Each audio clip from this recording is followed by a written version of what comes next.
नमस्कार. मी डॉक्टर पल्लवी प्रसाद तुमच्या सगळ्यांचं स्वागत करते brain wise with doctor Pallavi प्रसादमध्ये पुन्हा एकदा. आज आपल्याकडे इथे स्टुडिओमध्ये आलेले आहेत डॉक्टर केदार पाटील. हे बेरियाट्रिक अँड लॅप्रोस्कोपिक सर्जन आहेत पुणे येथे 2014 पासून. सर नमस्ते.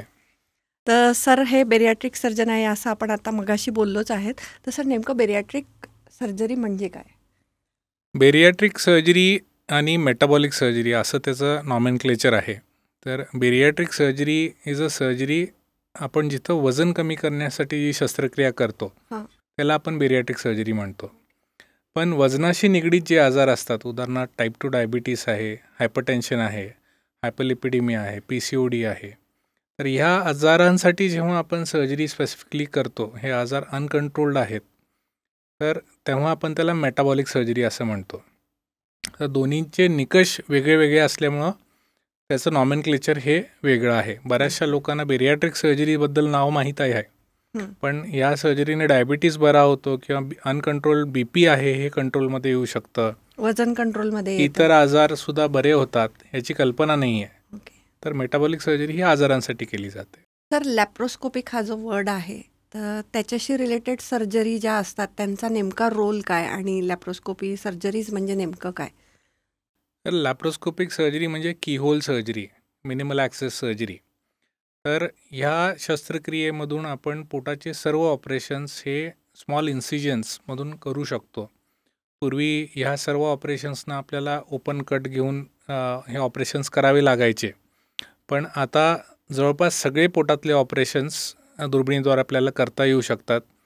ह्याचा मेन ॲडव्हान्टेज असा आहे की जखम छोटी असल्यामुळं पेन कमी राहतं, रिकव्हरी लवकर होते, पेशंट कामाला लवकर लागू शकतो, परत जखमेत इन्फेक्शन व्हायचे चान्सेस कमी राहतात आणि ओव्हरऑल रिकव्हरी प्रोसेस लवकर होऊन जाते.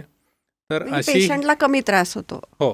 तर अशी ही लॅप्रोस्कोपिक सर्जरी जवळपास आपल्याकडं 1990 पासून भारतात चालू झाली आणि आता जवळजवळ 35 वर्ष झालं हे ऑपरेशन भारतात रुजलेलं आहे, वाढलेलं आहे.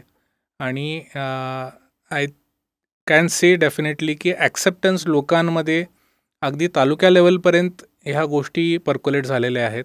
तर अशी ही लॅप्रोस्कोपिक सर्जरी किंवा दुर्बिणीद्वारे शस्त्रक्रिया आहे. ॲक्सेप्टन्स लेवल वाढला आहे की लोकांना की कळलं पण आहे की लॅप्रोस्कोपिक हा शब्द आजकाल सगळ्यांना माहिती असतो, अशातला आहे.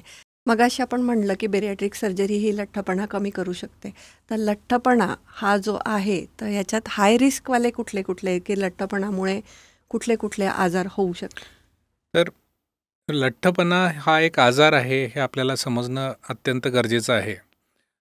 भारतीय मानसिकतेमध्ये असं आहे की थोडा मध्यम लठ्ठ असणाऱ्या माणसाला खाता पित्या घरचा किंवा चांगल्या घरातला, समृद्ध घरातला आहे असं समजलं जातं. पण लठ्ठपणामुळं होणारे जवळपास 22 ते 25 आजार आहेत. मुख्यतः आपल्याला बघायला झालं तर टाईप 2 डायबिटीस आहे, हायपरटेन्शन आहे, नी जॉईंट पेन आहे, बॅक पेन आहे, स्लीप ॲपनिया म्हणजे घोरणं हे चांगलं समजलं जातं आपल्याकडं, गाढ झोप लागलेली आहे. पण हे जर रोज होत असेल आणि माणूस लठ्ठ असेल तर याच्यामुळं हृदयावर ताण येऊ शकतो, दुष्परिणाम होऊ शकतात. अपार्ट फ्रॉम दिस हायपरलिपिडेमिया आहे, युरिक ॲसिड वाढलेलं असतं या लोकांचं, PCOD म्हणजे बऱ्याचशा ह्या अनमॅरिड किंवा मॅरिड यंग फिमेल्समध्ये आपल्याला PCOD दिसतो आणि स्पेशली मॅरिड फिमेल्समध्ये मग इनफर्टिलिटी होते. त्याचबरोबर काही कॅन्सर्स हे लाँग टर्ममध्ये आपल्याला दिसतात. त्यात मुख्यतः ब्रेस्ट कॅन्सर आहे, पॅनक्रेटिक कॅन्सर आहे, कोलॉनिक कॅन्सर आहे. तर असे हे इवन मायग्रेन, इंट्राक्रॅनियल प्रेशर वाढल्यामुळं मायग्रेन होऊ शकतं या व्यक्तींना.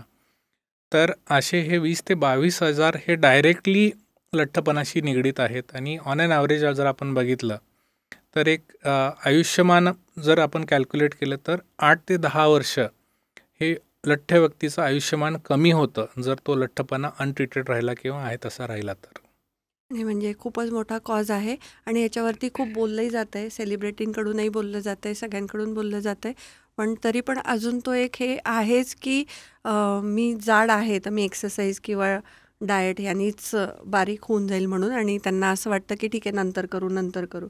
तर हे जे लठ्ठपणा आहे ह्याच्याशी रिलेटेड जे आजार आहेत त्यांनी त्याच्याकडे कसं डायग्नोसिस करावं किंवा कशी ट्रीटमेंट करावी किंवा त्यांनी कोणाकडे जायला पाहिजे की त्यांना ते हाय रिस्कमध्ये आहेत किंवा नाही आहेत हे त्यांना कसं कळेल?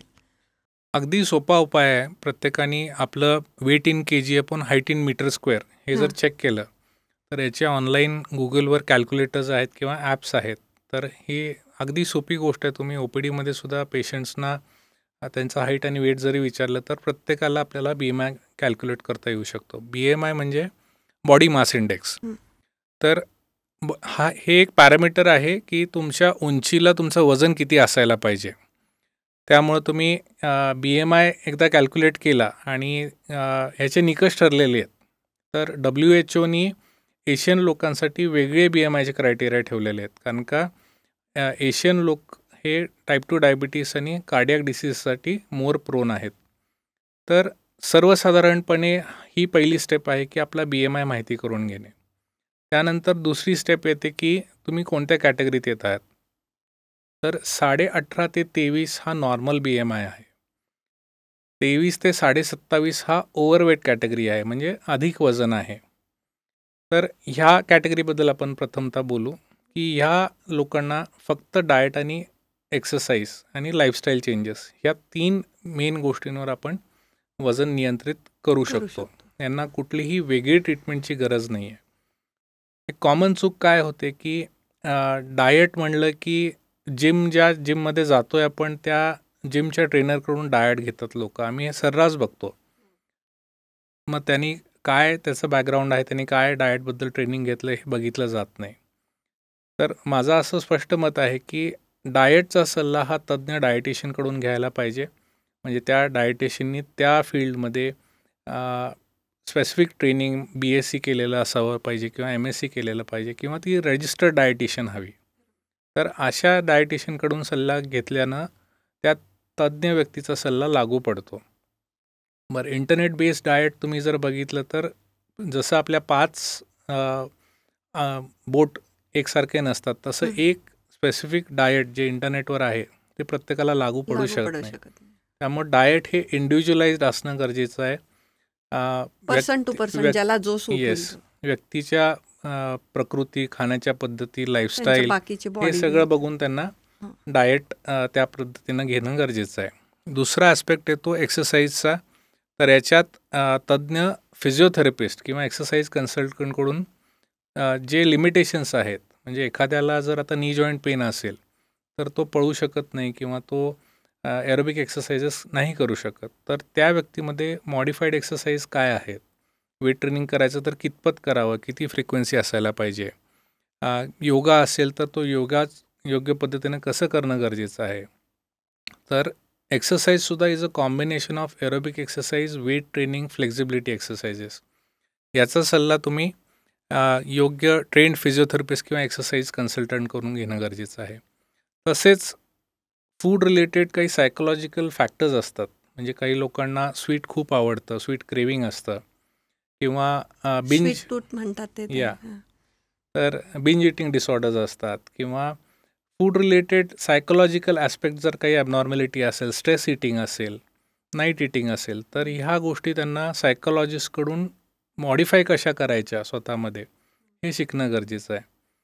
तर 23 ते 27.5 आपण ही ट्रीटमेंट जनरली ॲडवाईज करतो. आता ह्याच्यात एक प्रश्न माझा एक ॲड ऑन असा आहे की ज्यांचं 23-27 असतं आणि आपण म्हणतोय की त्यांना डाएट आणि एक्सरसाइजनी फरक पडणार आहे, पण त्यांना अदर काही डिसीजेस अजून झालेले नाही आहेत, म्हणजे ते ज्या वयात आहेत त्याच्यात. पण मग ते एकमेकांना डिमोटिवेट करतात की मला काही नाही झालेलं, अजून नाही काही केलं तरी चालेल, माझं असंच वजन आहे.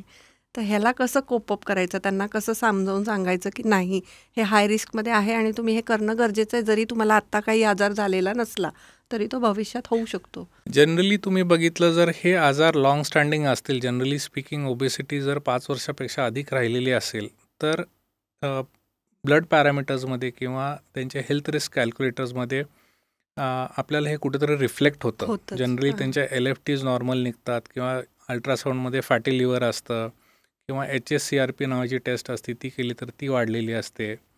HSCRP ब्लड टेस्ट आहे. It's a blood test. त्याच्यात कार्डियक रिस्क वाढलेली दिसते आपल्याला ओबीस पर्सन्समध्ये. तर डॉक्टरांचा ह्याच्यात रोल काय आहे की त्या व्यक्तीची रिस्क प्रोफाईल काय आहे हे कॅटेगराईज करणं, त्याची एक बेसिक असेसमेंट की हा व्यक्ती काय काय करू शकेल, त्याला कोणत्या एक्सरसाइजेस लागू पडू शकतील किंवा कोणत्या प्रकारचं डाएट, कारण का we are seeing a variety of patients. हो. तर त्या प्रकारचं hand in coordination with the dietitian, physiotherapist and lifestyle expert, आणि त्याच्यावर एक साधारण त्याचा क्लोज फॉलोअप ठेवणं.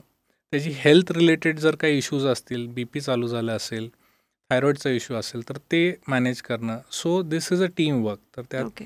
त्यांनी डॉक्टर ते जायला पाहिजे आणि चेक करायला पाहिजे नक्कीच. हो आणि आता यंग एजमध्ये तर लोकांना वाटतं की याचं वजन जास्त आहे, तर ह्याचं लहानपणापासूनच असं आहे, तर ह्यांनी काही करण्याची गरज नाही आहे. तर त्यांनी पण ह्या सगळ्या टेस्ट करायला पाहिजे, त्यांनी पण BMI बघायला पाहिजे, आणि तो रिस्कमध्ये असेल तर त्यांनी पण येऊन सगळे हे पॅरामीटर्स चेक केले पाहिजे. हो, अगदी बेसिक स्क्रीनिंग. BMI ही तर त्याला टेस्ट काही लागत नाही, आणि बेसिक स्क्रीनिंग ज्या तपासण्या आहेत त्या अगदी 3,000 ते 4,000 रुपयात होण्यासारख्या आहेत. हो. यानी तुमची रिस्क प्रोफाईल कॅटेगराईज होते. बेसलाईन आजार काय आहेत हे समजतं आपल्याला. आम्ही OPDमध्ये बॉडी कंपोजिशन ॲनालिसिसचं एक माझ्याकडे मशीन आहे. अच्छा. बऱ्याचशा वेट लॉस एक्सपर्ट्सकडे असतं ते. आपल्या लहान वयापासून रेकमेंड करू हो, शकतो. तर त्याच्यात बॉडी फॅट पर्सेंटेज किती आहे, मसल मास किती आहे, विसरल फॅट म्हणजे पोटाच्या वरचीपेक्षा पोटाच्या आतली चरबी ही जास्त धोकादायक असते. तुम्ही कोविडमध्ये ऐकलं असेल कदाचित हो, की हो. Being obese is a pro inflammatory state, म्हणजे कार्डियाक डिसिजेस होण्याचं प्रमाण हे ओबीज लोकांमध्ये जास्त आहे. तसेच कोविडमध्ये ज्या ॲडवर्स इफेक्ट झाले किंवा लोकांना सिव्हिअर कोविड झाला, ह्या मोस्टली सगळ्या ओबीज पेशंट्समध्ये झालेला आहे. तर हा खूप महत्त्वाचा पॉईंट आहे की लहान मुलांना पण जर त्यांचा BMI थोडासा पण तुम्हाला गडबड वाटत असेल तर ते सगळे पॅरामीटर्स चेक करणं गरजेचं आहे. आधीसारखं नाही राहिलं की हा लहान आहे, लहानपणापासूनच असा आहे, तर हे नॉर्मल आहे. जनरली स्पीकिंग 18 वर्षाच्या खालीच्या मुलांना आपण पर्सेंटाईल ही बघतो. जर त्यांचं 97th पर्सेंटाईलच्या वर जर वजन असेल तर they are fall into the obese category. So BMI हा लागू पडतो 18 ते 65 किंवा 18 ते 70 वर्षाच्या लोकांना आपण BMI द्वारे हे ट्रीटमेंट सेग्रिगेट करतो. पर्सेंटाईल्स कसं आपण WHOचे चार्ट्स आहेत किंवा आपले इवन इंडियन अकॅडमी ऑफ पिडियाट्रिक्सचे चार्ट्स आहेत. त्याच्यात तुम्ही हाईट आणि वेट टाकले की तो पर्सेंटाईल कुठला आहे ते आपल्याला समजतं, आणि त्यानुसार आपल्याला हा कोणत्या रिस्क कॅटेगरीमध्ये आहे ही समजतं. तर 27.5 पर्यंत आपण डिटेल चर्चा केली, तर त्याच्यावरती जर BMI असेल तर काय करायला पाहिजे? आता मी मगाशी म्हणलं की 23 ते 27.5 ही ओव्हरवेट कॅटेगरी आहे. 27.5च्या वर क्लास 1, 2, 3 ओबेसिटी येते. तर 27.5 ते 30 जर आजार नसतील तर त्यांना डाएट एक्सरसाइज तर आपण ॲडवाईज करतोच as a first step. Lifestyle modifications आले त्याच्यात. पण काही लोकांना फक्त एवढ्यात म्हणजे वजन कमी होत नाही, तर त्यांना ॲडिशनल ऑप्शन्स आपल्याकडे आहेत. ते मेडिसिन्स आहेत किंवा इंट्रागॅस्ट्रिक बलून म्हणून ही एक नॉन सर्जिकल थेरपी आहे. मेडिसिन्समध्ये we have seen worldwide data आहे की साधारण anywhere between 5 to 10% of total body weight loss होऊ शकतो. त्याच्यापेक्षा जास्त होऊ शकत नाही. तर हे मला अगदी स्पेसिफिकली सांगायचं आहे की ज्यांचं अधिक वजन आहे 30-40-50 किलो, तर त्यांचं हे पूर्ण वजन मेडिसिन्सनी कमी होऊ शकत नाही. मेडिसिन्स हे साधारण 5 ते 10% वजन कमी करतात. ह्याला डाएट आणि एक्सरसाइजची जोड द्यावी लागते, आणि मेडिसिन्स जनरली थोडं अधिक काळासाठी घ्यावे लागतात. त्यामुळं मेडिसिन्सच्या ऐवजी अजून एक दुसरा ऑप्शन आपण काही पेशंट्सना ॲडवाईज करतो, तो आहे इंट्रागॅस्ट्रिक बलून. हे एक नॉन सर्जिकल ट्रीटमेंट ऑप्शन आहे. ह्याच्यात एंडोस्कोपीद्वारे एक बलून आपण पोटामध्ये सोडतो, जेणेकरून त्या व्यक्तीला कायम पोट भरल्यासारखं वाटतं, भूक कमी लागते, कमी अन्न खाल्लं जातं, आणि त्याचा साधारण एक 15 ते 20% वेट लॉस होऊ शकतो. तर ही ट्रीटमेंट पद्धती ज्यांनी डाएट एक्सरसाइज सगळं फॉलो केलेलं आहे पण तरीही वजन कमी होत नाही, हे टिपिकली आम्ही बघतो मध्यमवयीन मुली, म्हणजे साधारण 23 ते 30 या एज ग्रुपमध्ये. त्यांनी सगळं म्हणजे प्रयत्न केलेले असतात पण वजन कमी होत नाही. लग्न कुणाचं ठरायचं असतं किंवा त्या प्रोसेसमध्ये असतात. तर अशा व्यक्तींना ज्या मोटिवेटेड आहेत त्यांच्यासाठी ही ट्रीटमेंट किंवा उपचार पद्धती खूप चांगली वर्क करते, कारण का त्यांना डाएटचं ज्ञान असतं, एक्सरसाइज त्यांनी केलेली असते, मोटिवेटेड असतात ते.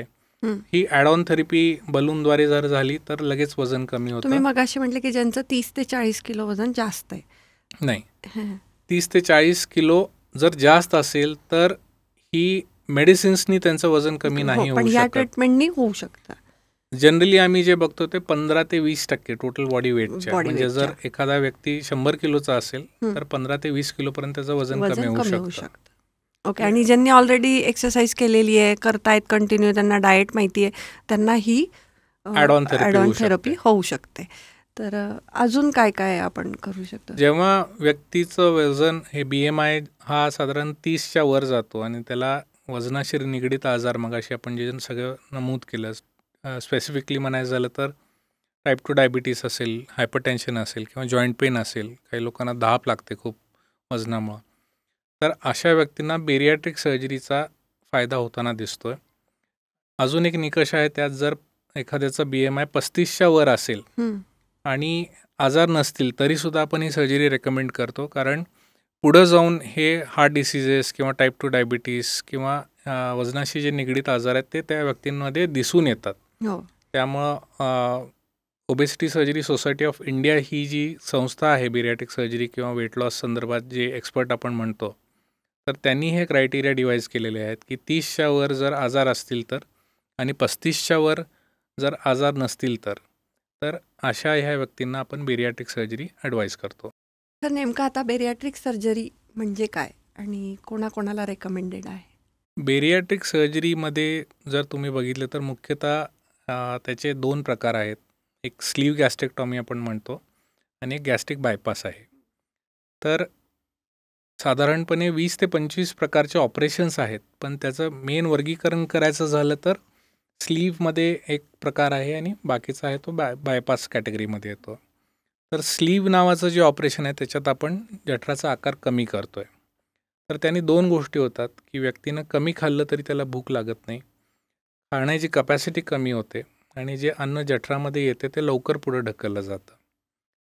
आणि व्यायाम आणि एक्सरसाइजमध्ये काय होतं की काही काळानंतर भूक वाढलेली असते. म्हणजे तुम्ही पैलवान लोकांमध्ये सुद्धा जर बघितलं तर ते म्हणजे जेव्हा व्यायाम करत असतात त्यांचं खाणं वाढलेलं असतं. व्यायाम सुटला की आहे तेवढं खात राहतात आणि वजन वाढतं. बरोबर. इवन डाएट आणि एक्सरसाइज जेव्हा एखादा व्यक्ती खूप मनपूर्वक करतो तर टार्गेट अचीव झाले की जनरली ते बंद होतं किंवा कमी होतं. त्यात भूक वाढलेली असते किंवा आहे तेवढी असते. ते व्यायाम वगैरे सुटल्यामुळं किंवा डाएट सुटल्यामुळे परत वजन वाढतं. तर हे सायकल्समध्ये चालत राहतं.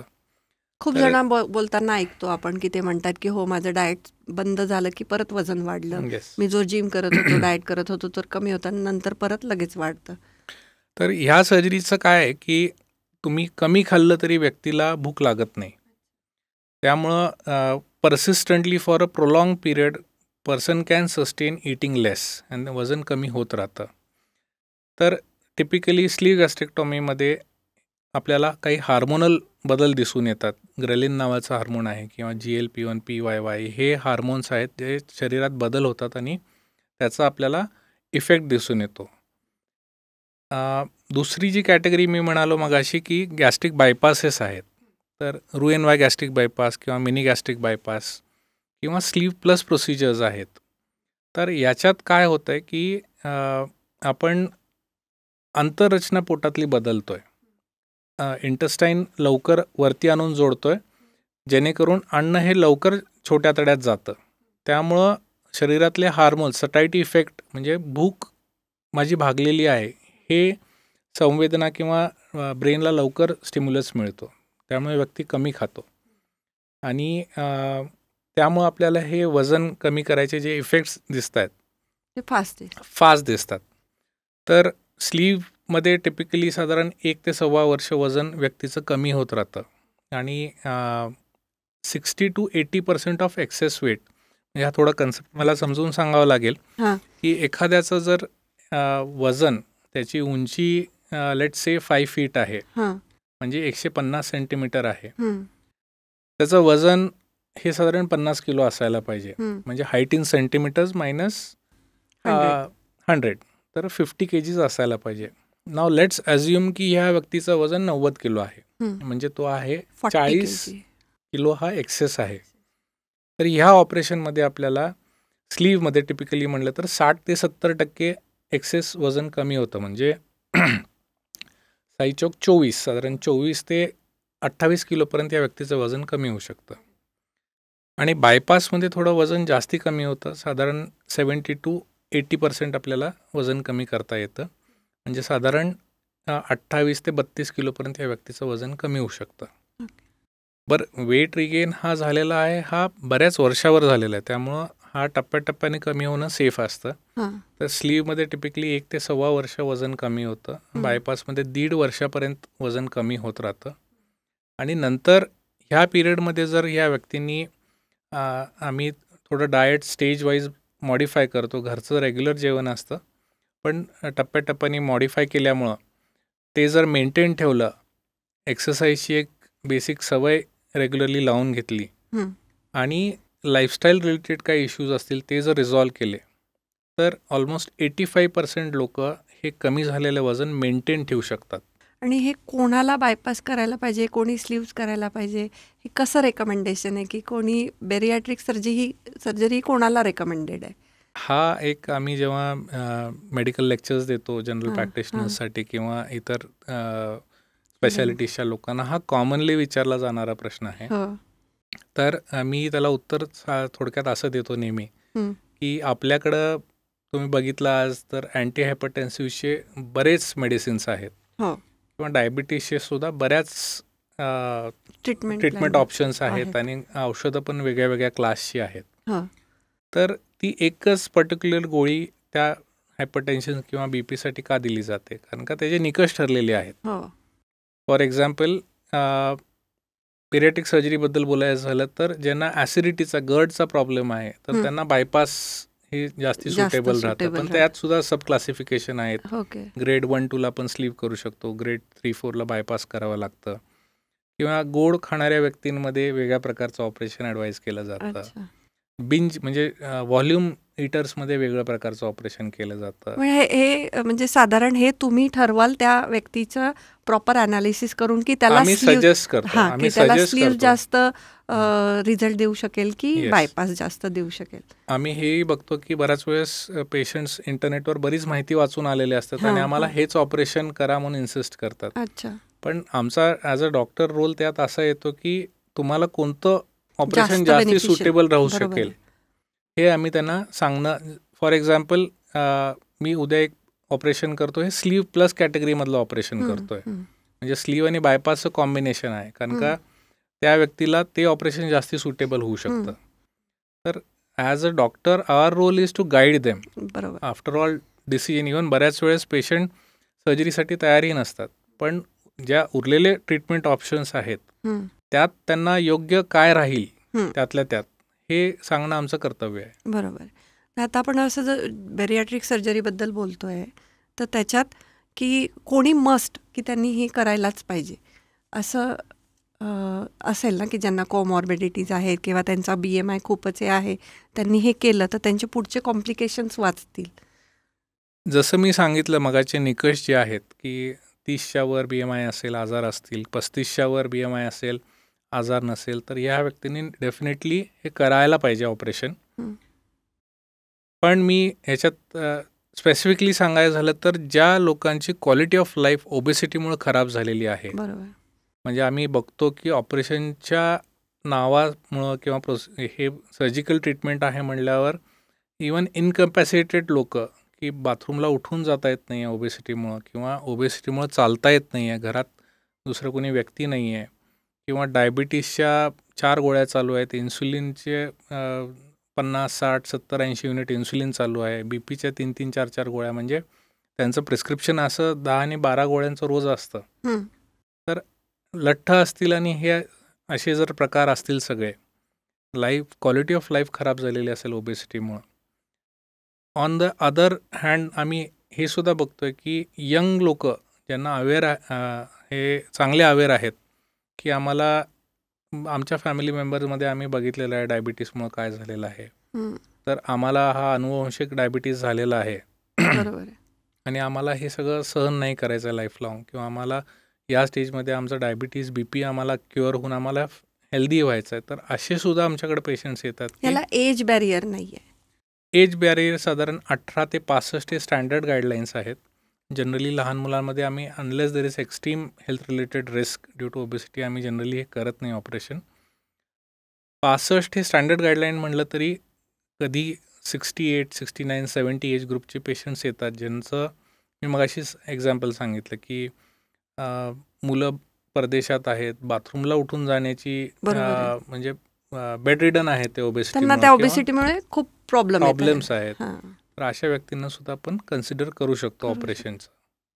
तर आता मोठा प्रश्न येतो की ह्या सर्जरीला लागणारा खर्च किंवा मानसिकता की लोकांना प्रिपेअर कसं व्हायला पाहिजे त्यांनी की हो आता काही लोकांना हॉस्पिटलमध्ये येण्यापर्यंत पण खूप मोटिवेशन लागतं. तर ह्या सर्जरीसाठी आपण त्यांना काय मोटिवेशन? पहिलं तर त्यांना अवेअरनेस, सेल्फ अवेअरनेस असणं गरजेचं आहे. हो की आपल्याला हे प्रॉब्लेम आहेत हे लठ्ठपणामुळे आहे. बऱ्याच वेळेस लोकांना माहीत असतं पण ते सबकॉन्शियस माइंडमध्ये माहीत असतं.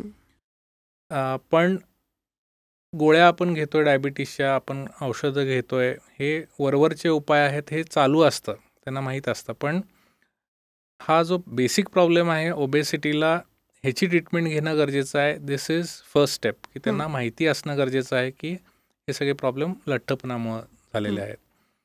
दुसरा ॲस्पेक्ट ह्याच्यात येतो की कुणाकडे जावं ट्रीटमेंटला. तर मगाशी मी निकष सांगितले, डायटिशियनचे निकष सांगितले, फिजिओथेरपिस्टचे निकष सांगितले, सायकोलॉजिस्ट जर वेल ट्रेंड असेल तर त्यांचा सल्ला घ्यायला पाहिजे, प्लस वेट लॉस एक्सपर्ट. आता आम्ही सर्जन आहोत तर आमचं या बाबतीत स्पेसिफिक ट्रेनिंग झालेलं आहे. या सर्जरीज तायवानमध्ये मी होतो तर ते हाय व्हॉल्यूम सेंटर होतं या सर्जरीजचं, किंवा तिथं हे टीमवर्क कसं करायला पाहिजे याचं ट्रेनिंग झालेलं आहे.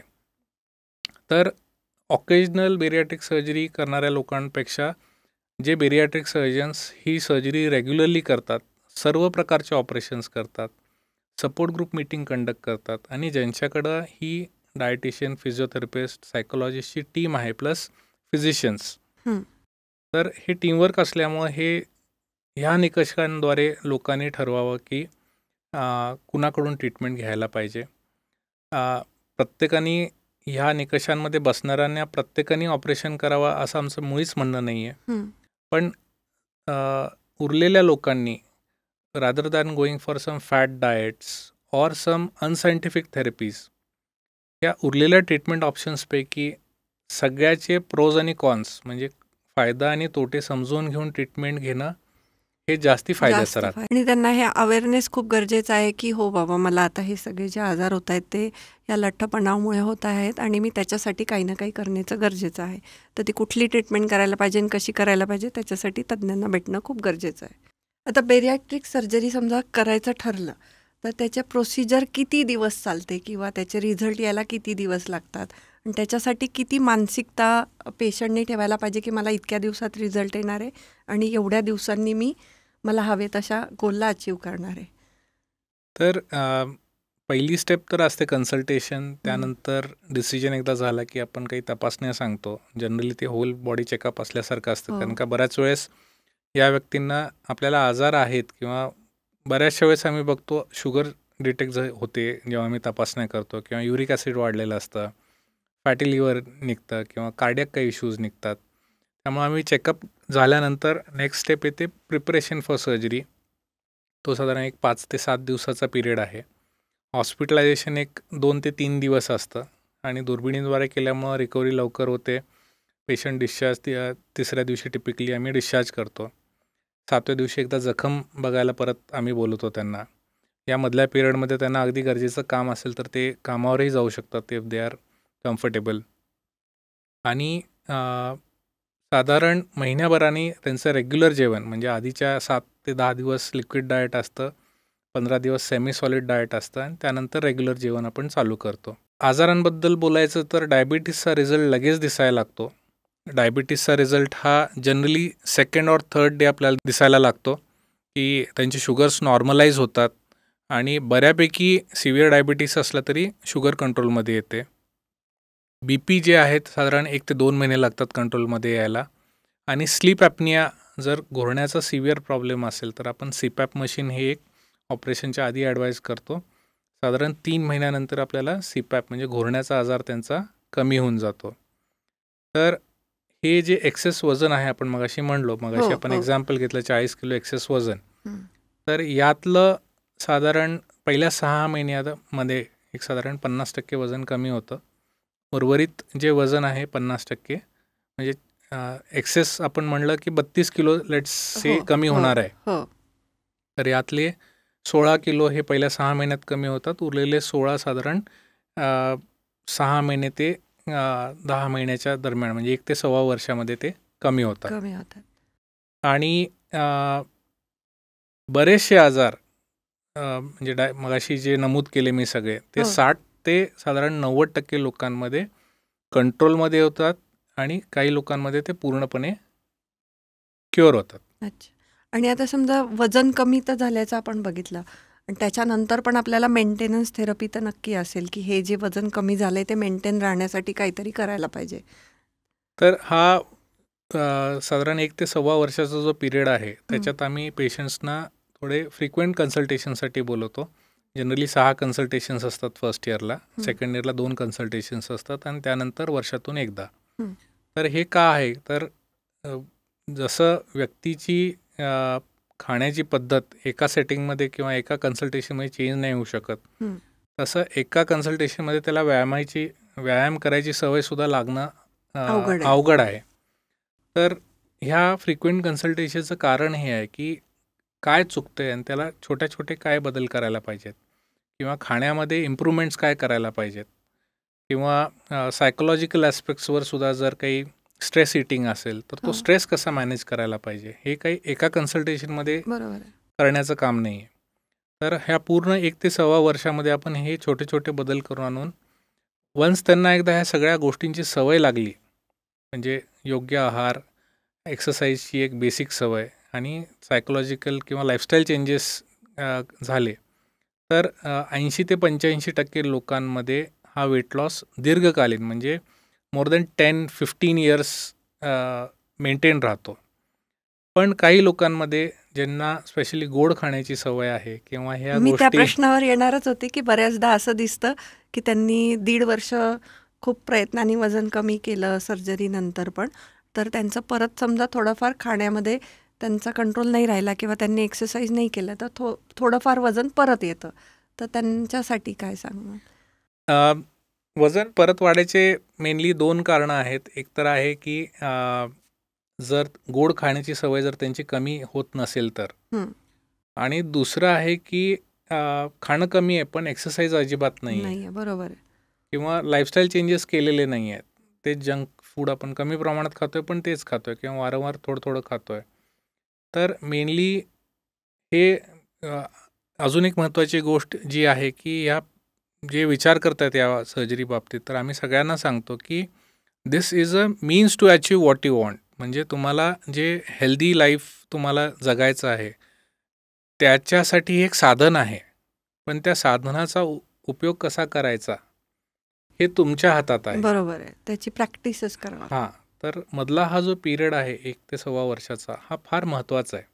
या बाबतीमध्ये पेशंट्सनी मनावर घेऊन थोडे चेंजेस करणं गरजेचं आहे, जेणेकरून लाँग टर्मवर आपण त्यांना चेंजेस करायला हेल्प नक्कीच गाईड करतो. त्यासाठीच आम्ही सपोर्ट ग्रुप मीटिंग्स घेतो आणि त्यासाठीच हे टीम वर्क आहे की डाएटबद्दल मी अर्धा तास काउन्सिलिंग करू शकत नाही, because my primary role is as a surgeon. So dietitian is required there.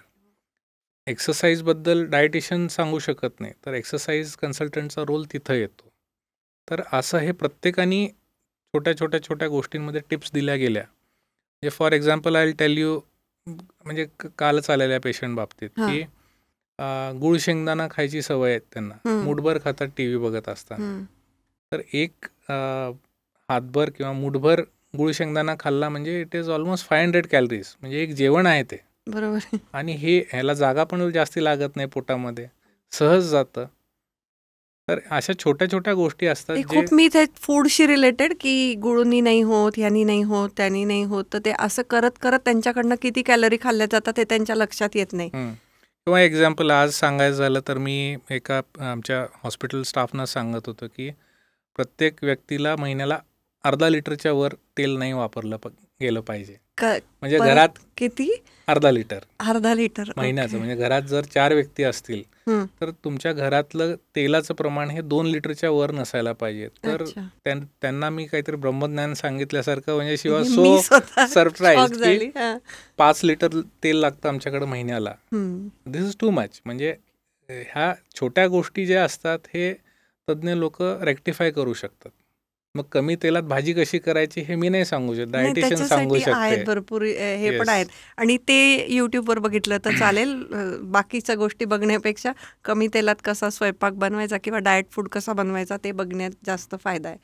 तर हे नक्कीच खूप चांगला होता की अर्धाच लिटर तेल सगळ्यांनी एका व्यक्तीला या वापरलं गेलं.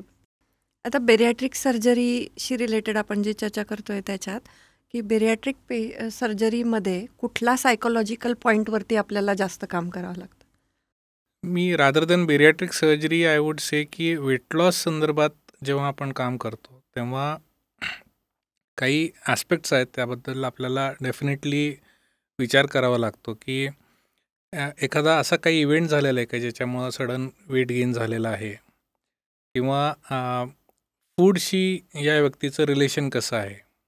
म्हणजे फूड लायकिंग जास्ती आहे, स्वीट लायकिंग जास्ती आहे का, फूड स्ट्रेस इटिंग म्हणतो स्ट्रेस इटिंग आहे, नाईट इटिंग असतं म्हणजे जेवल्यानंतर सुद्धा थोडं थोडं खात राहतात लोक.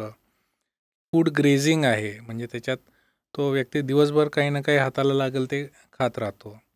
किंवा त्यांचे इंटरपर्सनल रिलेशन्स कसे आहेत, मरायटल रिलेशन्स कसे आहेत, म्हणजे मुलांसोबत किंवा आईवडिलांसोबत रिलेशन्स कसे आहेत. कामामध्ये जेव्हा प्रोफेशनल लाईफमध्ये त्याला कुठं डावललं जाते का लठ्ठ असल्यामुळं.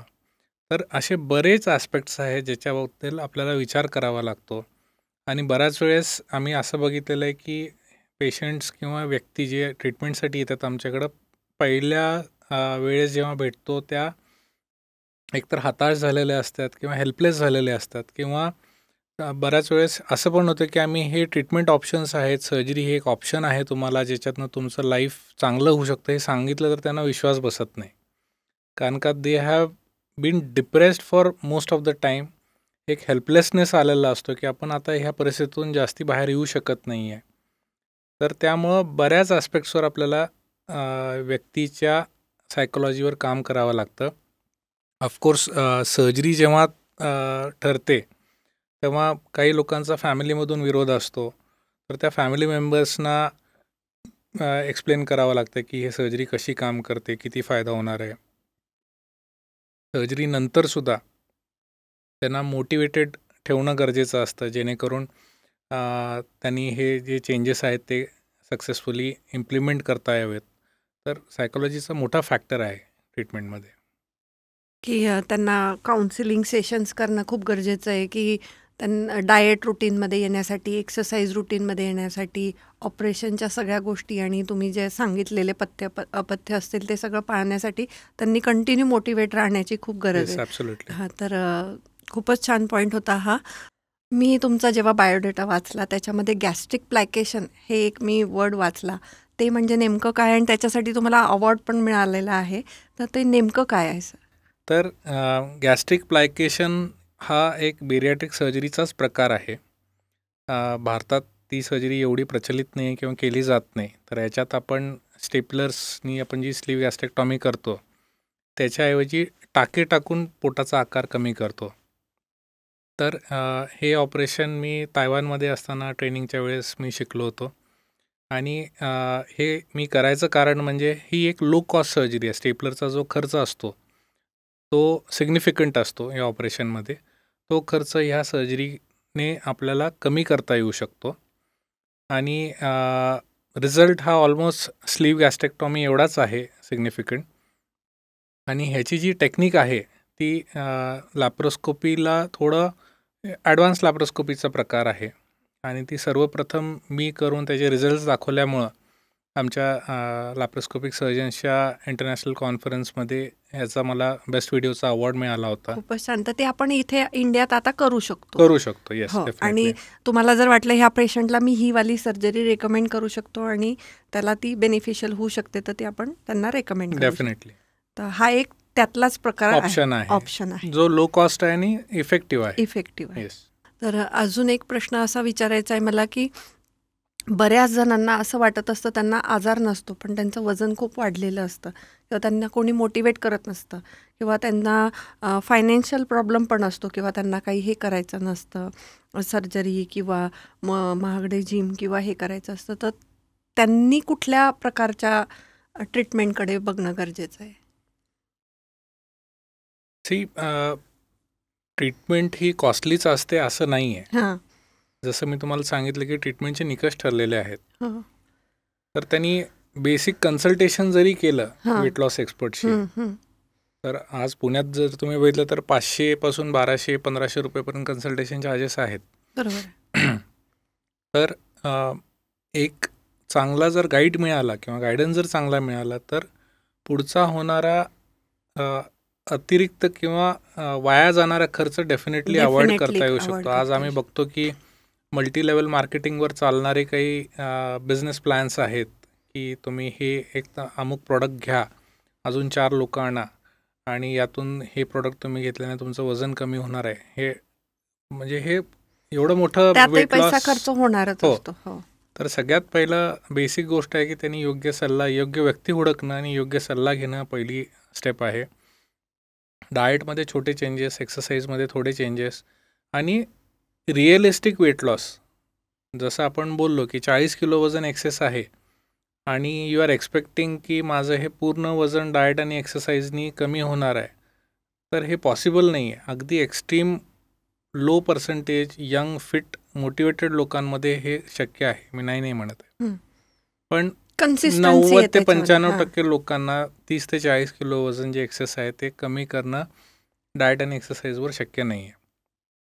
तर तुम्ही रिअलिस्टिक टार्गेट्स ठेवा, रिअलिस्टिक एक्सपेक्टेशन्स ठेवा, योग्य तज्ज्ञ व्यक्तीकडून गायडन्स घ्या, ही पहिली स्टेप आहे.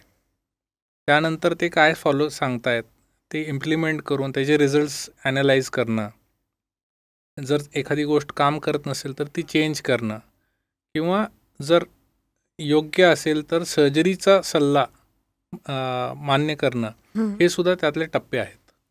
आता बऱ्याचदा टी व्हीमध्ये बघण्यात येतं की बरेच ॲक्टर, ॲक्ट्रेस किंवा नोन पर्सन असतात की जे खूप ओव्हरवेट असतात आणि 2-3 महिन्यांनी आपण त्यांना कुठेतरी टी व्ही ॲपिरियन्समध्ये बघतो आणि त्यांनी खूप वजन कमी केलेलं आपल्याला दिसतं.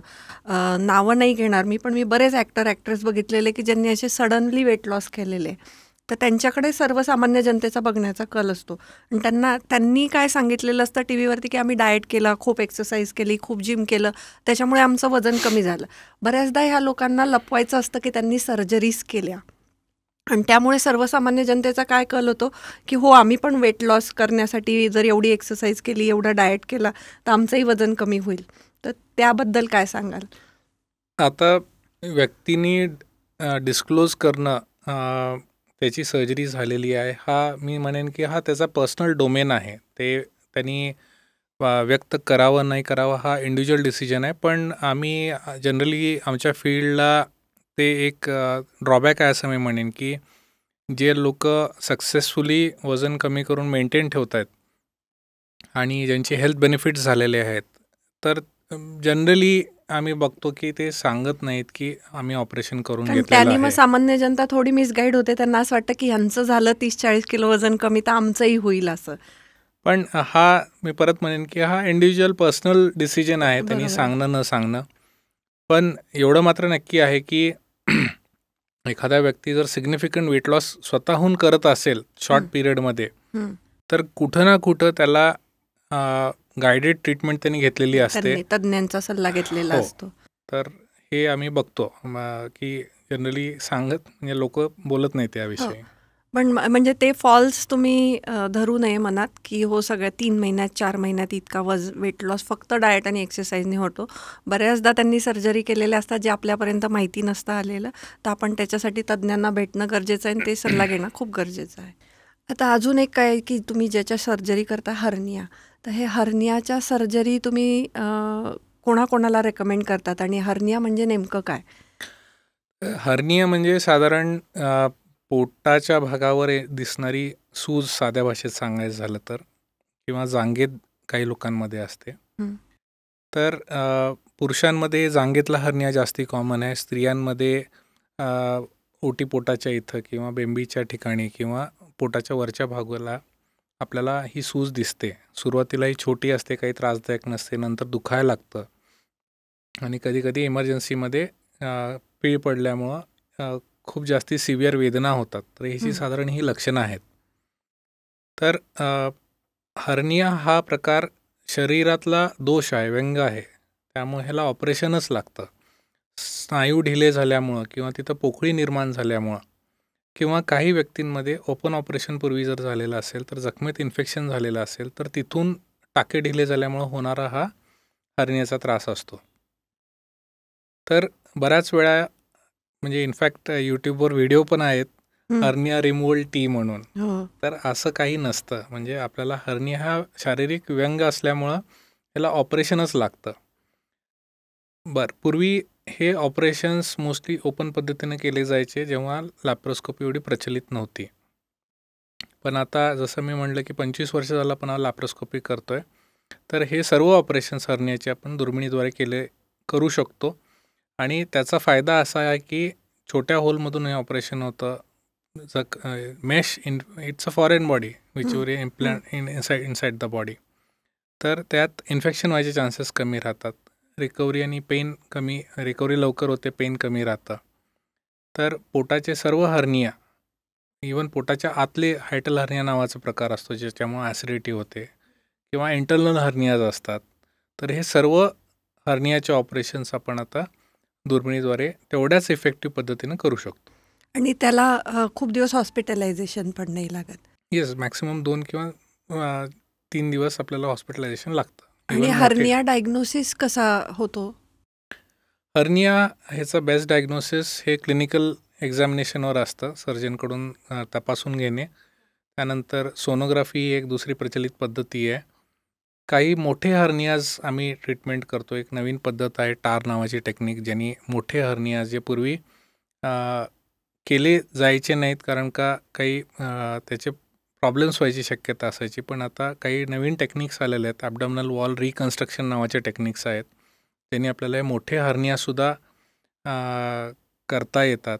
तर अशा हर्नियाजना कधी कधी आपल्याला CT स्कॅनही करावा लागतो.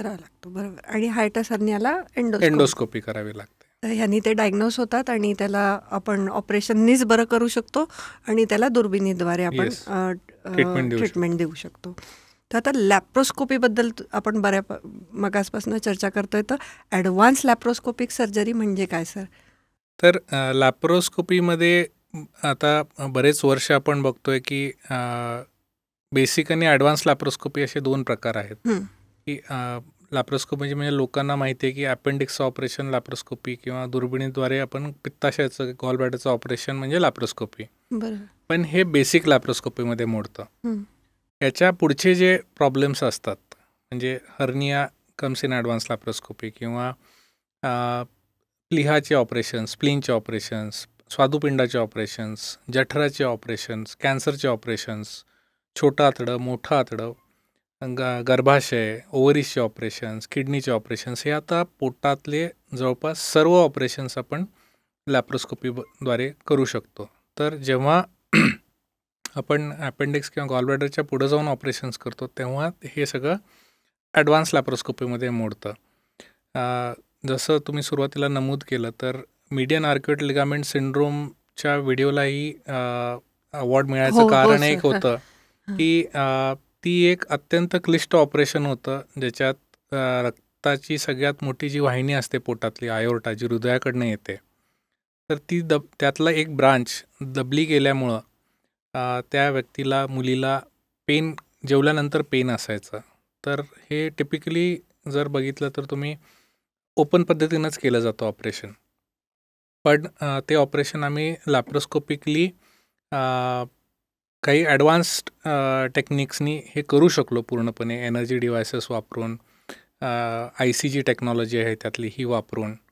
तर जेव्हा टेक्नॉलॉजी आणि ह्या ॲडव्हान्स लॅप्रोस्कोपीचं ट्रेनिंग किंवा स्किल्स एकत्र येतात तेव्हा क्लिष्ट आजारही आपल्याला पोटातले हे लॅप्रोस्कोपीद्वारे ट्रीटमेंट देता येतं आणि तेव्हा आपण त्याला हे ॲडव्हान्स लॅप्रोस्कोपी असं आणि ते काम आपल्याकडे तुमच्याकडे ते ॲडव्हान्स लॅप्रोस्कोपीची सगळ्या सोयी येस डेफिनेटली आहेत.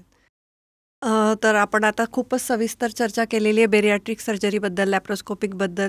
तर तुमचे खूप खूप धन्यवाद सर. तुम्ही आम्हाला खूप छान गाईड केलेलं आहे आणि आम्हाला अजून ह्याच्याशी रिलेटेड काहीही क्वेश्चन्स असतील तर आम्ही तुम्हाला परत बोलवू आणि त्याच्याबद्दल आपण परत सविस्तर गप्पा मारू.